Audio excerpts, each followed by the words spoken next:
Hello there YouTube, we are back with another deck profile for you all.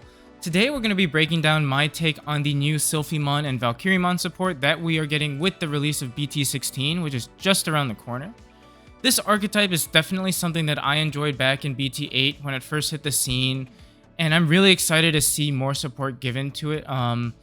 Just because, the yellow and red combo was something that I personally have always enjoyed. The DP reduction shenanigans, along with the sort of sprinkled in spice of aggression that these decks can provide, for me was just a really, really fun mantra and a really fun just archetype to pilot. And I think now that you add in partition, which in all honesty is a keyword that is going to be great for all DNA Jagras decks in general. And I think you have a pretty strong deck on your hands here, Is it going to compete with the likes of, say, Imperial Dramon and be at the top of the meta? I don't particularly think so.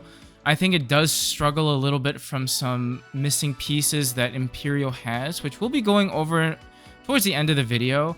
But I do think that this is a deck that not only is it going to be super fun to pilot, but I do think it can bring that heavy damage from time to time and really just be a force to reckon with. So let me know what you guys think, and I hope you guys enjoy this video. As before with our previous deck discussions, we're going to go over the list to start, then we'll kind of go over sort of tech choices, ratios, why certain pieces synergize with others, and what, maybe I would swap out as testing goes on. Lastly, for those of you tuning in for the first time, thank you for checking the channel out. We hope to keep seeing you, in our future videos, and hope you can join us on our Digimon journey. For those of you who keep returning and continuously showing us the support, thank you for always doing that. It truly does not go unnoticed, and it means a whole lot to us. If you want to continue supporting us, please feel free to hit that like and subscribe button and check out our socials, which I will link in our video description down below. But enough rambling, let's hop right into the deck profile. Alrighty guys, so for the eggs, we're going to start off with 4 Poromon from BT-16. This is the new egg that we get with this set, and it basically just reads, if your Digimon has 2 or more colors when attacking, you can go ahead and delete one of your opponent's Digimon with 2k DP or less. It's probably the best egg for the deck in my opinion. It allows your Hawkmons to Digivolve for a cost of 0, and it also just helps you get rid of your bodies if you sequence your DP reduction shenanigans correctly. I personally don't think there's a room for like a yellow based version of this deck. I think a lot of what you want to do and a lot of your pieces synergize with more of a red based build, which is what my build is going to be based off of, which is why Poromon is my egg of choice. And moving on to the rookies, we're going to start off with 2 BT-8 Hawkmon. It's a pretty basic searcher. It allows you to cycle through the top 4 cards of your deck, picking up a 2-colored red card. There is a little bit of a pros and cons with this. To start off with a pro, I would say it does not limit you to Digimon. You can pick up a Tamer, you can pick up an option card. As long as it's 2-colored, it's fair game, which I think is great, right? Because you do rely heavily on your Tamers in this deck. So being able to find the new BT-16, Yoli, and Kari is going to be huge to make this deck function. So anything that gives you that consistency, I say, is a very key part to the deck. I think a con, though, is sort of the same vein. It has to be a 2-colored card. So if you're missing that one monocolored card that you need, well, you're sort of short out of luck, right? So I think there is a good balance to it. But again, with any sort of DNA Jagras deck, you want to be finding your pieces and you want to find them as fast as possible. So any pieces that can help you find that and maximize that consistency, I say you try to plug into your deck as best you can. Speaking of which, the next card that we're going to run is Promo Hawkmon at a 4 of. I think by far the best rookie for this deck. It gives you the search, lets you cycle through the top 3, which again is really, really good value. But I think where a lot of the value comes in for this card is the ability to end of turn DNA. Now, this is where I say Imperial has a leg up on the other DNA Jagras decks. Promo Hawkmon is the only rookie in this deck that allows you to DNA Digivolve at the end of your turn. Whereas Imperial has, for example, utilization of the BT-12 Wormmon and BT-12 Vmon. You also have the movie promos with Wormmon being able to give you that potentiality to DNA Digivolve at the end of turn, which really just expedites and speeds up your process. Here, you're sort of relying more on keeping turn and DNA Digivolving, and if you can't, you almost have to wait another turn, which can set you back. But that's why I think this movie promo Hawkman, or the like Adventure 2 promo Hawkman, is so key to this deck. And I think you have to run it at a 4 of moving forward. It is a bit expensive, but rest assured it will get reprinted, I believe, in sort of the adventure boxes that'll be coming out later this month. So I think it'll really make this card a lot more accessible and really give this deck just a lot more life. And then moving on to the new rookies that we're going to be getting in BT-16, we're going to finish up with a 3-3 split of the BT-16 Hawkman and the BT-16 Salamon. They essentially mirror the BT-16 versions of Vmon and Wormmon. So Hawkman allows you to gain a memory when another Digimon is played out or digivolved, which again, when you pair it with the new dual tamer, which again allows you to gain memory, this does help you try to keep turn with DNA digivolving, which again is sort of the whole mantra of any Jagras deck in general, right? And then when you have Salamon, being able to Evo at the start of your main turn from trash into a level 4 with a reduced cost of 1 is huge. You know, just being able to speed up your plays and make yourself more efficient is always welcome in any deck, and I think very important for DNA decks. It is a bit of unfortunate to note that Salamon will have to digivolve for a cost of 1 on Poromon, which again, you see that in the Wormmon sort of equivalent for Imperial Dramon, and I believe Shakomon has the same issue where some of the rookies will digivolve for a cost of 1 on top of their respective eggs. It's unfortunate, but again, I think Poromon is just so key to this deck, as well as Hawkman, that like this is just, it's a fair trade-off. You just digivolve for 1 and you call it a day. You know, sometimes it's not bad where if you can choke to 1 at the end of your turn, again, like there is some benefit to having rookies digivolve for 1 in some situations. I think the inheritable for Salamon is very good too. Being able to neg security 3k DP when you stack that along with some other inheritables can be huge in keeping your stacks on board and keeping them viable to keep that pressure going onto your opponent. The Hawkmon's inheritable to suspend a Digimon is okay. I think sometimes it can come up, but for me personally, not as important. And that'll wrap it up for the rookies. We move on to the level 4s, and we'll start off with 2 of BT-8 Shurimon. I was going back and forth between the new BT-16 Aquilamon and Shurimon. I chose Shurimon mainly because you have the ability here to, when digivolve or on, I believe it's when digivolving, yeah. It basically reads one of your opponent's Digimon with blocker can attack or block until the end of their next turn. This really was my cheeky way of trying to deal with Magnamon X in this format. It's okay, you know, I think there are definitely ways to go around it and work around it, which is why I don't main it as a 4 of, but I think as a 2 of, in the right scenario, it can come up. What hurts about this card is that it lacks the inheritable, and it really doesn't give you much when you DNA, where cards like BT-16 Aquilamon at least has an inheritable that you can use. And it also has jamming as well, which can be good for some early aggression, but I opt to run for Shurimon mainly because of that like when digivolving effect. Next up, we've got BT-8 Aquilamon, which I run at a 3 of. I think this is a low-key, pretty spot-on card for this deck.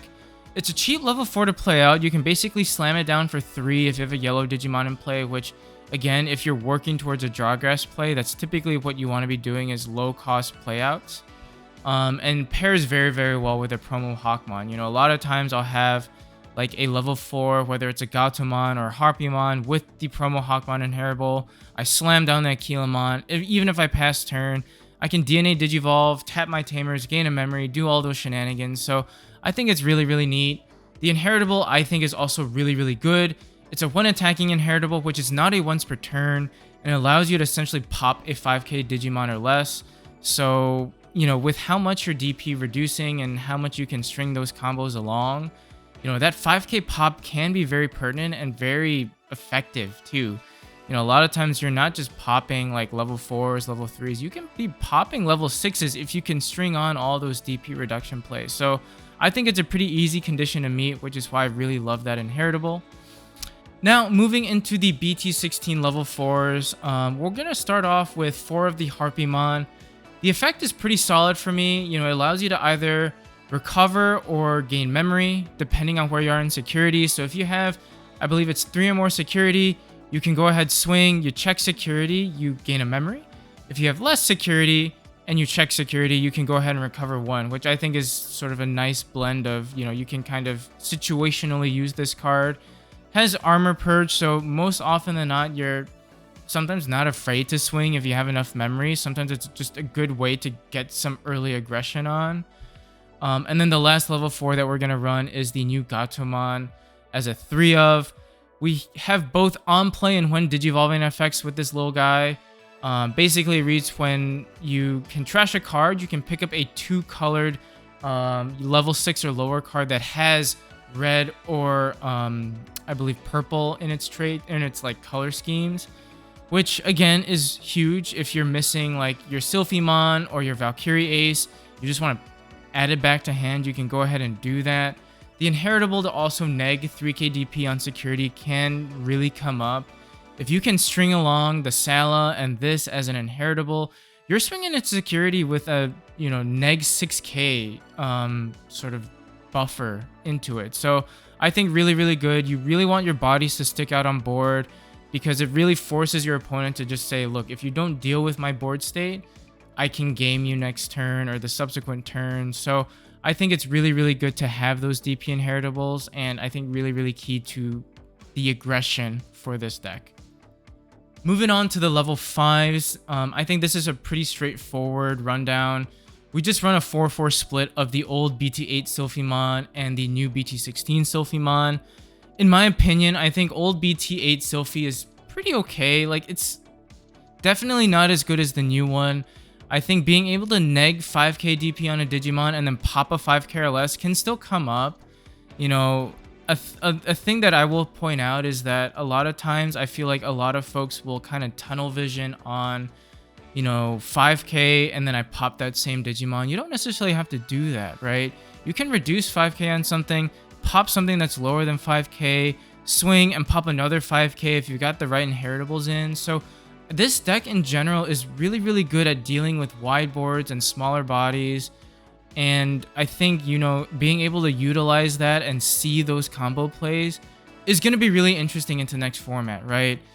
I think there are decks that are starting to wideboard again, and I think this deck does a really, really good job at handling that. And moving on to the new BT-16 Silphymon, I think this is pretty good. When you DNA Digivolve, you can neg 7k DP on one of your opponent's Digimon, and then you can delete a Digimon with 4k DP or less. And this is a both on Evo and when attacking effect. You pair this with the new dual tamer that will allow you to DP neg 3k on an opponent's Digimon, and then you also pair this with Valkyrie Ace. You're looking at a deck that honestly can really just take and look at a big stack and be like, goodbye, right?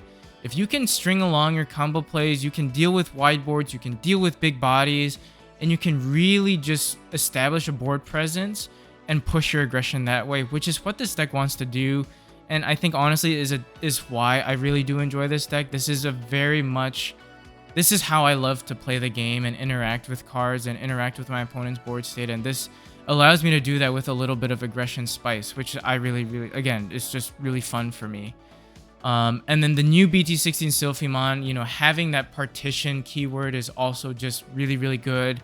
Being able to just spit out your level 4s for another Jogress play is really, really important. And again, it keeps DNA decks alive and viable in this format. Now, you don't get partition if you get deleted off of battle, which is one thing that is a bit unfortunate, but at the same time, with how much option removal is being run in today's game, being able to keep your level 4s on the board is so good, and I think makes the BT-16 Silphymon that much better already than the old BT-8 Silphymon. Now moving on to our level 6s, we're going to have 4 of the Valkyriemon Ace from BT-16. Really strong ace card in my opinion. You can give your opponent's board a blanket 5k DP, and then when a card is removed from any security stack, doesn't have to be yours, doesn't have to be your opponent's, and can be any, you can delete an opponent's Digimon with 8k DP or less, and if you didn't delete, you can give this Digimon +1 security check until the end of your turn. You can essentially stack DP neg effects and get aggression with this card, which I think is really, really nice. And as an ace Evo can also be really nice into kind of either DP negging or straight up just controlling board state too.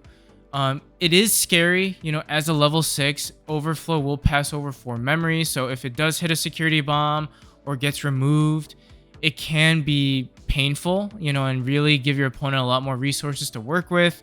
But again, as an aggression card, as an ace evo, can be really, really good. And then we wrap up our level 6s with 2 Venusmon from BT-10. Venus is just one of the best, if not the best, floodgate cards in the game. Being able to just give your opponent's board state a blanket -1 check and basically lock them out of the game for a turn helps you not only stay alive, but also gives you another turn to build another DNA stack in the back, especially if you have your dual tamer set up. Can really just help you build a platform for another turn where you can pop off and do more DNA Digivolve shenanigans. So Venus, I think, is still a very, very good card for this deck, and with how easy it is to get into a level 5, I think is almost a no-brainer to run with at least a 2 of, right? Next, moving on to the options, we do run 2 Crimson Blaze, which again is just a really good option in general. With how much you're DP reducing with this deck, I think it makes it that much easier to hit that DP threshold for deletion, and then preventing your opponents from playing cards via effect is still always a good floodgate as well, right? Fenry Luga is going to be running rampant. You know, decks like Armors can still run it if they're running V Armors. Davis plays out via effect. So there's still a lot of decks that like to play out via effect, and Crimson just shuts it down. So I still think it's very worth running at a 2 of, and definitely holds value into this coming meta. Next option we're going to run is 2 of the Beastly Storm Dance of Affection from BT-16. Helps you play out a level 4 for a 3 cost, allows you to DNA right afterwards and give that stack +1 security check, which again is really, really good. I see it more utilized in the late game, particularly after you have your dual tamer set up, mainly because this will help you keep turn. You know, being able to play this out, DNA Digivolve, suspend your tamers to gain memory, DP reduce with those dual tamers, and then DP reduce via DNA Digivolve, and you can see where a lot of these effects can stack. And again, what I just love about these decks is that you can choose to delegate where you're DP negging, which is really, really good and really adaptable. You know, it really gives this deck means to deal with a multitude of decks, which I love. And then the last option we're going to run is Sunrise Buster, which in my opinion is pretty self-explanatory. You run enough tamers where you can pretty much get solid value from this card, being able to not just play out a tamer, which can be clutch, but also just pair Sunrise with your DNA reduction shenanigans can help you deal with a lot more threats than you can think of. So I think it's almost a no-brainer in a deck like this that thrives off of DP reduction and also thrives off of its tamers, right? And speaking of tamers, you know, let's talk about which ones we're running, right? We're going to start off with 4 of the new Yoli and Kari from BT-16. It's just so good, and I think the really just heart and soul of this deck, being able to start of main phase play out a Hawkman or a Salamon, I think is huge for making your plays, your DNA plays, a lot more efficient. Particularly having multiple of these cards set up is absolute gas, right? You know, it helps you search, it helps you bring out your rookies. What's also nice is that, you know, we've seen this with Imperial. Yes, this card potentially can get bounced back at the end of your next turn, or at the start of your next turn. But if you DNA Digivolve, that Digimon doesn't get bounced anymore. It's essentially just a free play out of a Digimon. And you really want to utilize those Digimon that you play out to DNA Digivolve. When you DNA Digivolve with this tamer, you can suspend it to neg 3k DP on an opponent's Digimon, which can get really nutty if you have multiple tamers out on board with this. And then when a red or yellow Digimon Digivolves, you can also gain a memory, which again is huge, right? So I think you have to run this out of 4. There's really no reason not to. And then we're going to wrap up our tamers with 1 Tai Kamiya from BT1, Memory Setter, which, you know, if you're in a deck that really relies on keeping turn, if your opponent is constantly choking you to 1 or 2 memory, you really limit yourself with what you're able to do that turn. So having a Memory Setter on board, I think, is huge. And then having BT-9 Kari add to that, I think is also really, really nice. For those of you who have forgotten or don't remember, BT-9 Kari essentially reads, if you have 3 or less security, you gain a memory. And if your opponent has 3 or less security, you can also gain a memory. So early games, maybe not so much benefit from this card, but late game, a lot of gas from this card. If you have a memory setter set up as well as this card, you can almost guarantee yourself 5 memory, which is absolute gas for this deck. And on top of that too, if a red or yellow Digimon is swinging into security, you can suspend the Tamer to neg 2k DP into security as well. So pair this with your Salamon and your Gatomon inheritables, you're really ensuring that your stacks are going to live and be a menace to your opponent and say, again, deal with me, or I'm going to be poking a lot of aggression next turn. So I think this dual tamer is really, really good in conjunction with the new dual tamer that we get here. Alrighty guys, that'll do it for the deck itself. Before we wrap the video up, I did want to take a few minutes to talk about, what the strengths of this deck are, where I think the deck struggles a little bit, how I personally like to pilot the deck after I've done some testing with it, as well as where I like to see the deck moving forward. Apologies for the lack of video. I ended up recording this pretty late at night, and I kind of sped through it and realized that I skipped this whole section. So once again, apologies for it. But yeah, where I see this deck doing really well, like I've mentioned before, is just sort of being a bit on the forefront with board control. DP reduction is still one of the best, if not the best forms of removal in this game. Not a lot of decks have a way of countering it or working around it, outside of maybe a select few. So I think in this particular meta, come BT-16, DP reduction is still going to be a very, very powerful way of interacting and controlling your opponent's board state, and being able to use your DP neg bombs in sort of an adaptable way, right? Like I've mentioned in the deck profile itself, it's not like a Wyverns where it's like you have a neg 15k DP and that's all you got, or like a Lonky where it's like, here's minus 12k, have fun. It's very reminiscent of like what Heavens would do, right? Where you can kind of distribute your DP reductions to really respond to your opponent's board state, which I think is really, really cool. And I think in terms of aggression, it really does pack that punch, right? You're reducing your security, your opponent's securities, digi power or digi points. So by doing that, you really cause your bodies to stick, which helps you push tempo and push aggression. Having your bodies stick onto the board really just, again, sets the pace for the game and forces your opponents to respond. Many times, particularly against like OTK decks or decks that like to wait for the right time, it may put them in a more uncomfortable spot where they have to say, look, I got to make a play that maybe I'm not ready for, I'm not comfortable with, but I just have to do it to respond.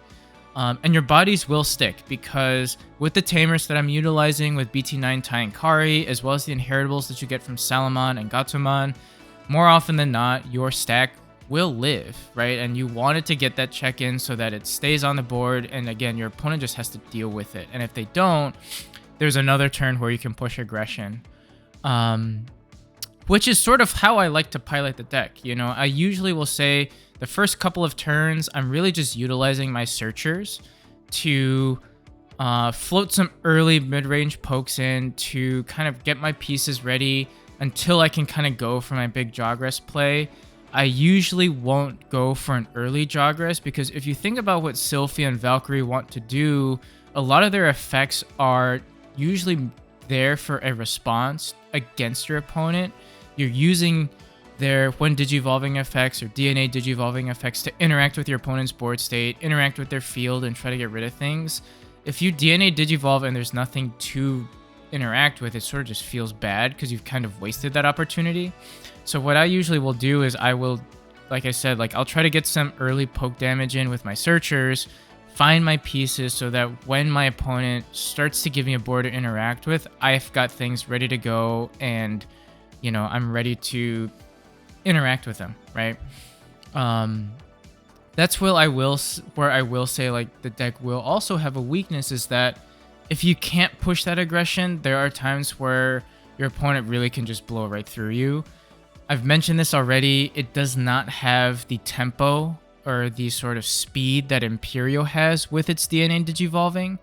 It really is missing level 4s that give you back memory when you DNA digivolve. It also is missing rookies that allow you to end of turn DNA.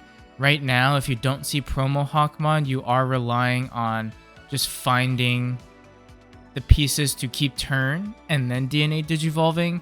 I think this deck would do so much better and be so much more competitive with the bigger decks of the meta if it had another end of turn DNA digivolve rookie, because I think that'll really help you just, you know, escalate your tempo. And again, like it just accelerates you a turn, right? And sometimes a turn is all you need to really pop off. Particularly with how the power creep in this game is going, I think that turn can be huge. So I do think this deck struggles with that.